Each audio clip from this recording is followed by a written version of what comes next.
Ny mofinaina isan'andro atolotry ny mpitandrina rakotina valina maoly.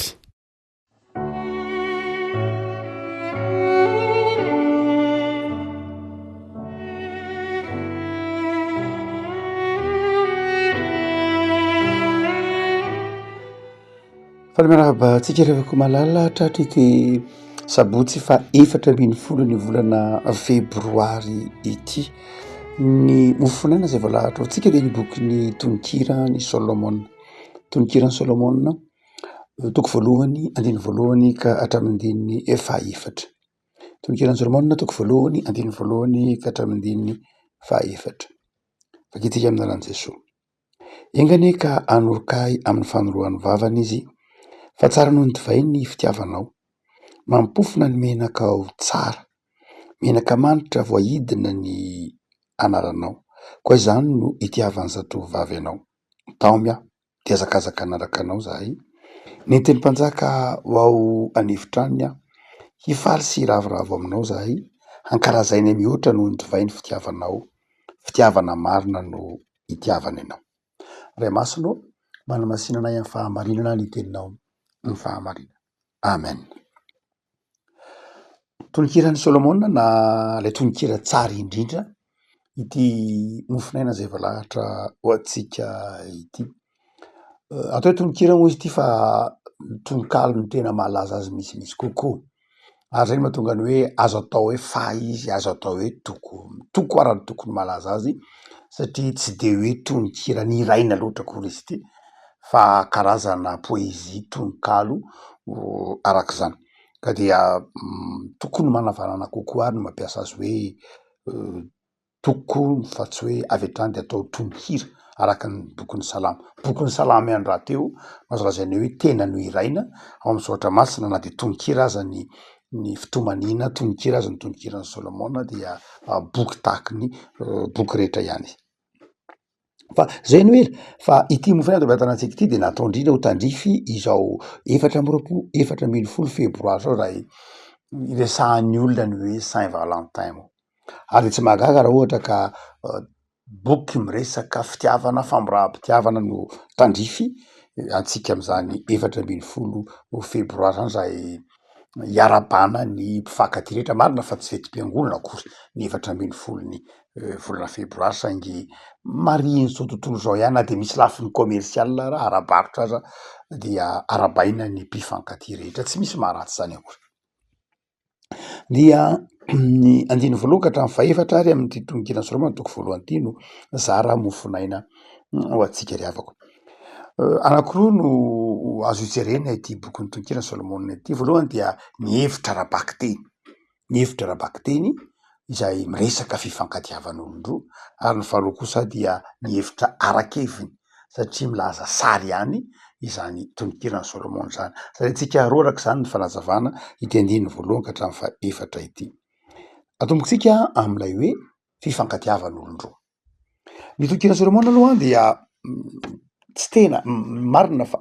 poezia zany izy, saingy tsy boky tahaka ny hoe Salamo na tahaka ny hoe Romana na tahaka ny hoe bokin'ny Jeremy ka misy rafitra mazava, misy plan, misy drafitra mazava, fa ny tononkirany Solomon dia poezia ka mifampidipiditra be niany, ary indraindray dia misy karazan-drazana thème samy hafa ilay tononkirany Solomon. Andrandray toa ohatran'ny mivoaka miditra zany lay tantara, tsy lava lesy toko valo fotsiny de mora aminao mamaky zany.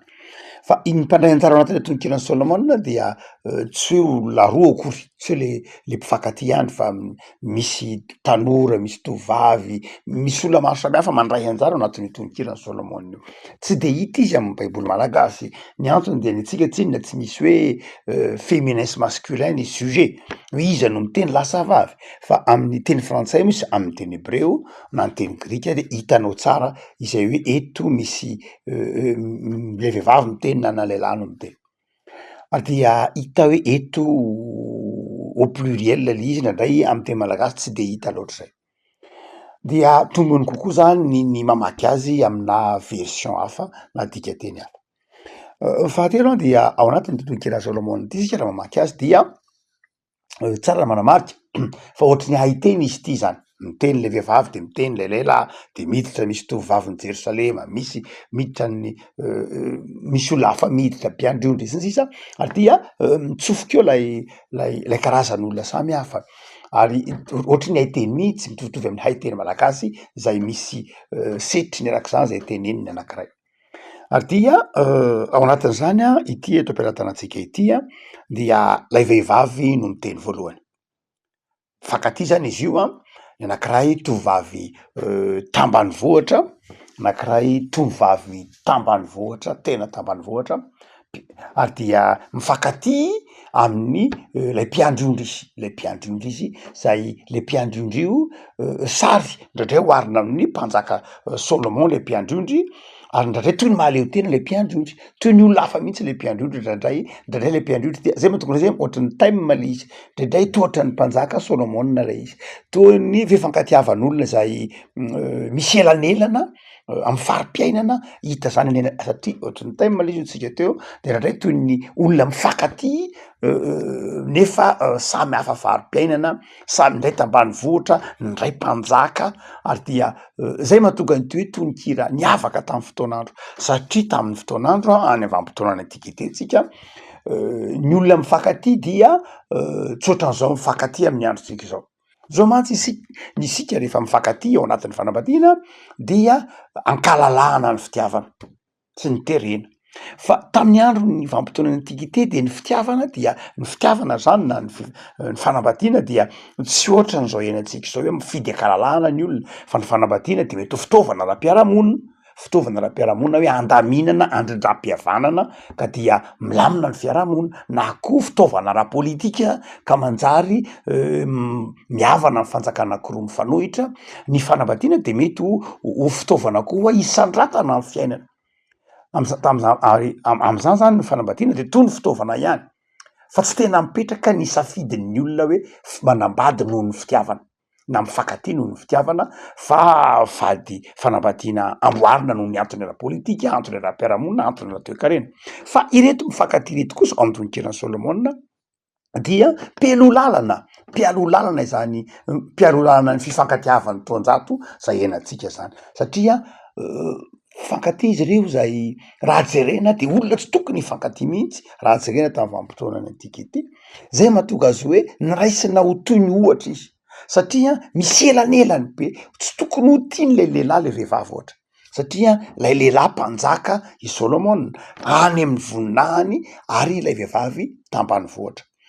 amin'ny fotoana anankiray lehilahy mijoro mpiandriondry izay saran'lay mpanjaka tena feno fahendrena tahaka ny Solomon de misy fotoana lay mpiandriondry io zay tahaka an'lay mpanjaka dia raha tsorina dia fitiavana mahagaga lay fitiavana izay nifankatiavana reto olona reto zay no nahatonga azy hoe nangonina na niavaka ity tantara ity de nanjary ho toy ny soratra masina na ndraisy ny soratra masina mihitsy izy andeha tsika iresaka ny andininy voalohany ka hatramin'ny fahaefatra arak'izany lay vehivavy tsika teo no miteny voalohany andininy fahaefatra amin'ny tapany faharoa de tsy lay vehivavy tsony no miteny fa le tovavy ny Jerosalema manomboko am'lay hoe andininy iravoravo aminao zahay hankalazaina mihoatra noho ny divainy fitiavana marina no itiavana anao io an dia ireo tovavy be deaibe no miteny an'io teny io mitodika am'lay tovavy izay miteny eto lay tovavy tambanivohitra zany no miteny voalohany raha ohatra ka jerentsika ary dia manao ataontsika hoe fanadihadiana isika dia fifamoraham-pitiavana eto ndresahana de lay vehivavy no miteny voalohany manaitra de izao inona raha metraka fanontania tsara tsika am'le boky tononkirany Solomon inona ny manaitra ilay vehivavy am'lay vadiny de izy manao hoe miandry ny oroka omenao a miandry miandrandra ny oroka omenao a ho zany le vehivavy eo antsy ny vadiny na ny fofom-badiny miandry ny oroka omenao a fa tsara noho ny divay ny fitiavanao ary manitra ny menakao ary dia izy toe-javatra zay zany hoe raha ohatra zany ka jerentsika lay fijeriny lay vehivavy ny fofom-badiny dia milaza zavatra tsara milaza zavatra manaitra milaza zavatra toy ny manitona ny voasitony fahatsaran'ny ny vadiny zany ilay vehivavy eto nalay le vehivavy zay miteny tsara na manamarika raha mamaky tsara ny tononkira Solomona isika azona vakina ny andininy faefatra fa ny toko faefatra ny toko faefatra amy tononkira Solomona io alazavantsika ny toko voalohany mantsy amy tononkira Solomona de manaitra ny manaitra kokoa lay lehilahy zany miendriky ny vadiny zay ny tsy tokony atonona rehefa samy tanisa fitiavana lay lehilahy sy vehivavy anatin'ny tononkira Solomona dia taitra kokoa na voasarika kokoa amin'ny bika manendriky lay olotiny ny lehilahy eto zany hoe zava-dehibe mihitsy amin'ny lehilahy ny tarehy amam-bikan'ny vadiny mamaky ny tononkira Solomona andininy faefatra toko faefatra tsika de hitatsika lay lehilahy no miteny amin'io fa tsy lay vehivavy zava-dehibe zany amy ray mpianakaviana zava-dehibe amy lehilahy ny fahatsarataren'ny vadiny afa-po amin'ny fahatsarataren'ny vadiny ny lehilahy amin'ny tononkira Solomona faefatra io toko faefatra io ary tsy vita miafa-po izy fa voadininy hatrany an-tampon-doha ka hatrany am-paladia ny vadiny zany hoe zava-dehibe amy lehilahy na amy ray mpianakaviana ny bika ny vadiny sy ny fahatsarataren'ny vadiny afaka maka ny toko faefatra tsika hoy izy amy toko faefatra tsara tarehinao ry tompoko vavy avako eny tsara tarehinao ny masonao toy ny voromailala de akisany kely ny volonao toy ny osy andihany akisany kely indray andininy faharoa midina kely indray zany izy dia ny nifinao tahaka ny ondry vavy andihany efa voaety de akisany kely indray andininy fahatelo tahaky ny kovejaky ny molotrao akisany kely indray ny takolakao tahaky ny amponga be an-danitra akisany kely indray ny vozonao na ny tendanao tahaka ny tilikambony Davida akisany kely indray ny nononao roa toy ny dierakambana andininy fahadimy sy ny sisa rehetra andininy fahafito tsara avokoa zato bikanao ry tompoko vavy avako tsy misy kilema ianao andininy fahafito zany hoe tena zava-dehibe mihitsy amy ray mpianakaviana zany na amy lehilahy ny fahatsarataren'ny vadiny ary io manery ny vehivavy nandrinim-pianakaviana tokony hikarakarany ny vatany ho tsara tare ho an'ny vadiny fa tsy ho tsara tare ho an'ny any am-piasana na ho tsara tare ho an'ny eny an-dalana sanatria ny vava hoe rehefa mandeha miasa de manao tsara tare be fa rehefa ao am-piasana rehefa any an-trano dia asa sanatria ny t-shirt rovotra sa ninona nentina oatra fa tokony ho voalohany indrindra ho tsara tare ho an'ny vadiny ny vehivavy ndrenim-pianakaviana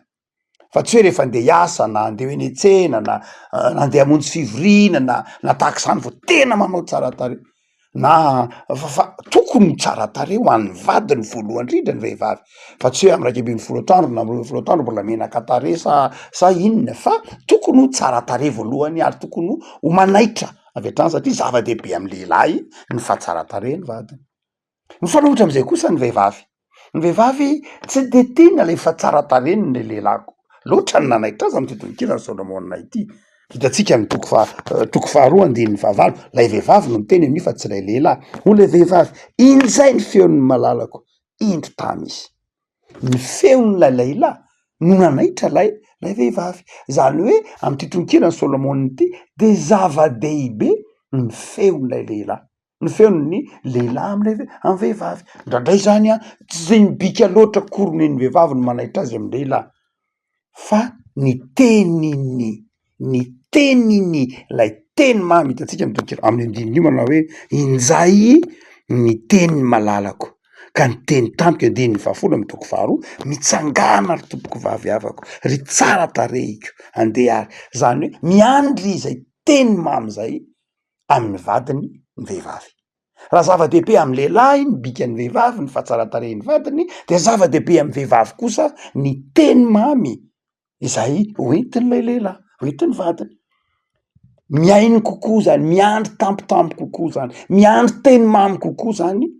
amin'ny vadiny ny vehivavy tsy mila an'izay akory ny lehilahy fa zava-dehibe amy vehivavy kokoa zay raha ity tononkira Solomona ity ary de miverina am'le toko voalohany am'izay ary sika zay ny mahatonga lay andininy voalohany notonikirany Solomon io, andininy faharoa manao hoe enganian'orokay amy fanoroany vavany izy. Inona ny dikan'izany? Zava-dehibe zany am'lay vehivavy ny vavany vadiny, tsy lay vehivava loatra fa lay teny mamy, lay teny feno fitiavana, dia zay no andrasan'ny vehivavy amin'ny vadiny. Satria moa zay ny zara-mofo ao antsika, no zany de afaka malala ho an'ny lehilahy manambady, ho an'ny lehilahy manana fofombady, dia ataon'ny vadinao na ataon'ny fofombadinao zava-dehibe ny teny, ny famoraham-pitiavana, ary zay no andrasany voalohany indrindra, ny fampahafantaranao azy fa tianao izy. Mila verimberina mantsy zany, hitantsika fa ao amin'izao nikirany Solomon io rehefa le vehivavy no miteny dia miverimberina mihitsy io antahantam-pitiavany vehivavy io amin'ny lehilahy, amin'ny vadiny, miandry an'izay izy. Mila verimberina zany noho ny antony maro samihafa, noho ny antony fiziolozika ve hoe aingana kokoa ny mety ho vahalehibeazan'ny vehivavy, noho ny antony inona re, fa ny baiboly moa endry tenin'Andriamanitra de mahafantatra ny toetratsika, mahafantatra ny toetra ny lehilahy, mahafantatra ny toetra ny vehivavy, ary dia tsapato anatin'ity baiboly ity mitotonikirany Solomon ity fa ilainy ny raim-pianakaviana na andrasany reny mpianakaviana amy raim-pianakaviana ny famoraham-pitiavana averimberina ao anatin'ny tokantrano. Fa zavatra faharoa zay aseho antedininy ity de izy manao hoe tsara noho ny divay ny fitiavanao, tsara noho ny divay ny fitiavanao. Zany hoe fantatsika fa ny testamenta taloha tsy manavy mihitsy amin'ny divay. Ny testamenta vaovao no ireo eglizy paganao kretiana, zany hoe ny korintiana, ny galatiana, ny efesiana, reny no somary sahirana amin'ny divay satria ny divay dia niary fanompo-tsampy atao amin'ny eglizy judéo paganao kretiana, niary fanompo-tsampy satria ny divay tsy tonga divay raha tsy nisy fomba narahana fanomponan'ny Dionysosy na fanomponan'ny Bacchus, zay vo lasa divay iny. Noho zay ny divay dia nisy fanompo-tsampy, nisy fomba ampivavahana vo lasa divay. Noho zany dehibe ny kristianina tsy mikasika divay, noho ny lafiny mahara-panahy, antony tena ara-panahy mihitsy satria nisy fomba natao vo tonga niova ranom-boloky, niova divay ny ranom-boloky. Fa ny jiosy kosa tsy nanana olana tamin'ny fifandraisana amin'ny divay. Izy rahateo tsy olona mamilava, na sanatria tsy mahafehy tena, na sanatria manambany tena tahaka ny am'izao andro ianantsika zao, fa ny divay tam'izany tsy divay mahery be mitondra hamamona de manahoana loatra, fa divay sakafo tsy divay mahery be, tsy misy fito degré akory ary raha ohatra ka jerena tahaka ny sakafo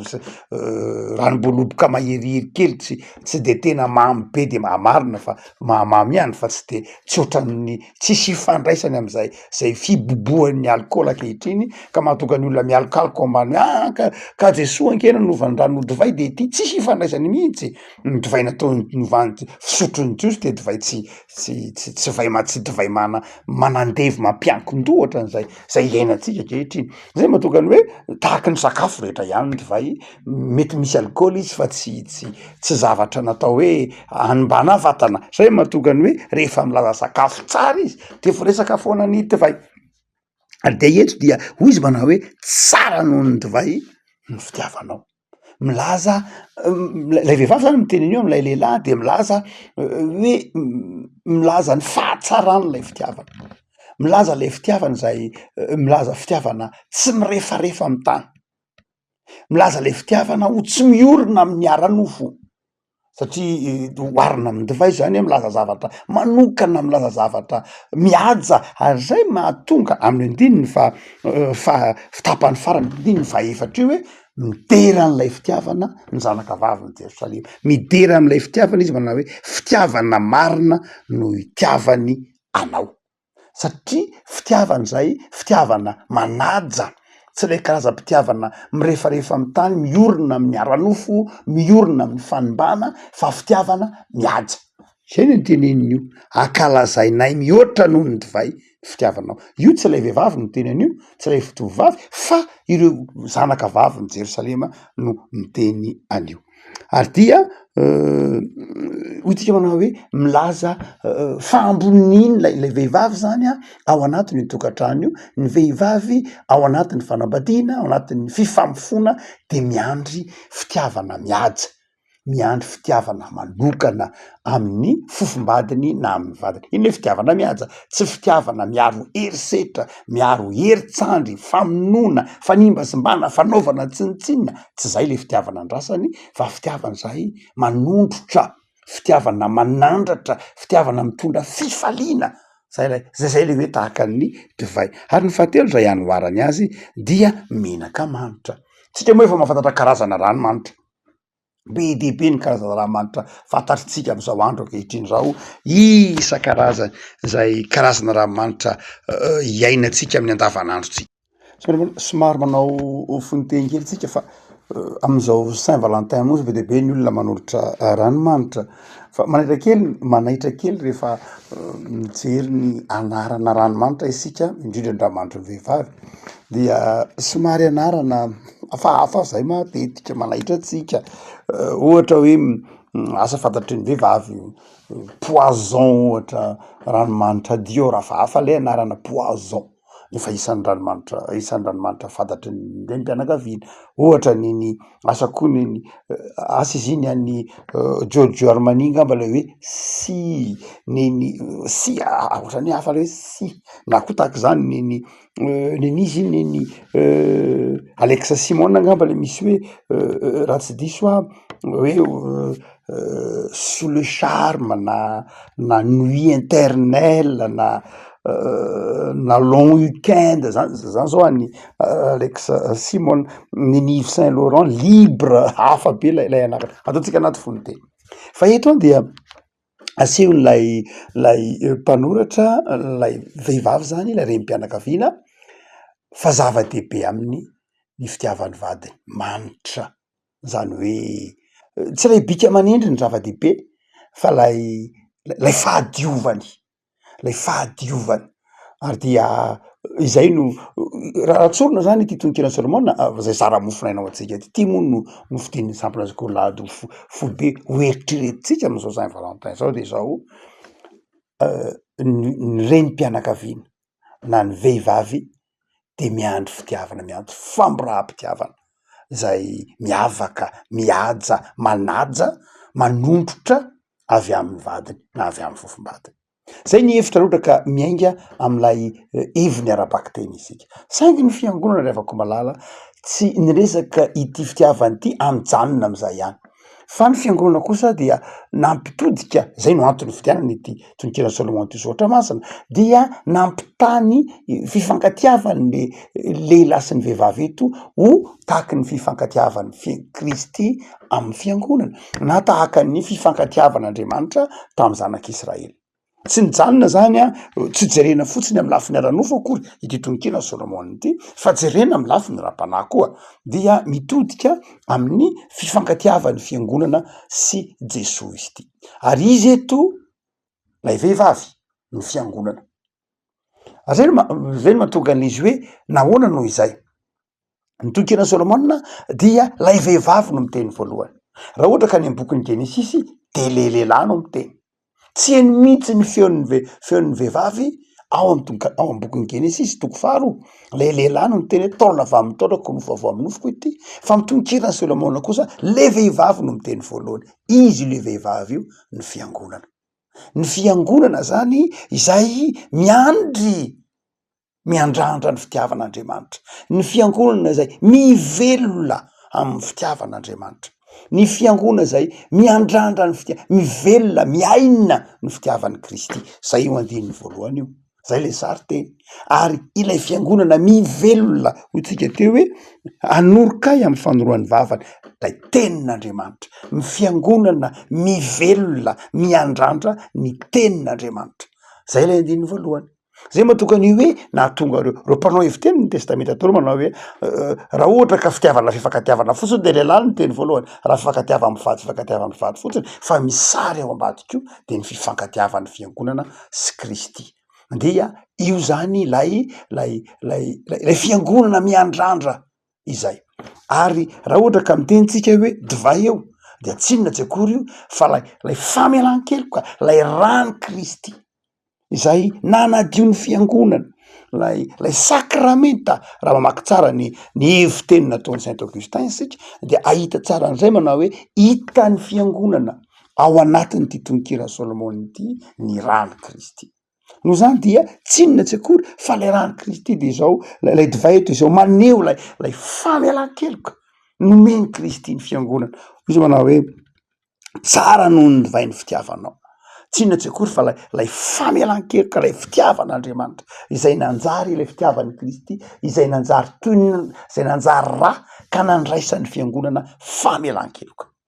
Ary dia hitantsika lay menaka tsara, lay menaka manitra de mampatsiaro lay fitsanganan'ny tompo tamin'ny maty, mampatsiaro lay vehivavy nanosotra menaka manitra any Jesoa. Ary dia zay sary zay milaza lay fitiavan'Andriamanitra, lay fitiavan'ny Kristy ny fiangonana, lay famelan-keloka nomeny Kristy ny fiangonana. Ary dia hoy izy ery ambany ery manao hoe hitantsika io andininy io manao hoe ka izany no hitiavan'ny tovavy anao. Le lasa misy tovavy be lehibe zany eo, tia ilay iza, tia ilay lehilahy. Zany hoe io zany de milaza ny fahamaroan'ny mpino izay miandry ny fitiavan'Andriamanitra, miandry lay fahamaroan'ny fiangonana izay miandrandra ny fitiavan'Andriamanitra. Afaka malala am'izao Saint Valentin zao, marina fa tsy fetim-piangonana akory io, dia engany hitoetra amin'ny fifankatiavana madio ny mpifankatia, engany hitoetra amin'ny fifanajana ny mpifankatia, ary engany hiresaka sy famboraka fitiavana ny mpifankatia, ary engany ny fiangonana hitoetra mahatoky amin'ny tenin'Andriamanitra, ary engany ny fiangonana hitoetra ao am' Jesoa izay fiainana. Ivavakasika tombo am'zao zao ny amin'ny solatro masina izay mampahery anay, atsapahanay ny fitiavanao, azonay iainana na amin'ny asanay, na amin'ny tokantranonay, na amin'ny tanindrazanay, na amin'ny fiangonana. De misaotra tompo amin'ity 17 febroary ity, misaotra fa atserovanay ny famindramponao sy ny fitiavanao zany, de tahiny tokantrano tsiraray tahiry rehetra mifankatia hitahiry ny fitiavanao, mba ho ny fitiavanao Andriamanitra no hifanankalozany mifankatia, lay agapenao no hifankalozany mifankatia, ka aizan'izy ireo miresaka, mifanakalo hevitra, mifanondrotra. De tahiko ny fiangonanao mahatoky hatramin'ny fahafatesana amin'ny fitiavana anao Jesoa, amin'ny fitiavana anao Andriamanitra. De mitoery mandrakariva ty anatinay Jesoa, ary ampaherezay misaotra am'izay menao anay tamin'ity herinandro ity, de miandrandra herinandro vaovao eo ambany fahasoavanao zay. Misaotra Jesoa. Amen.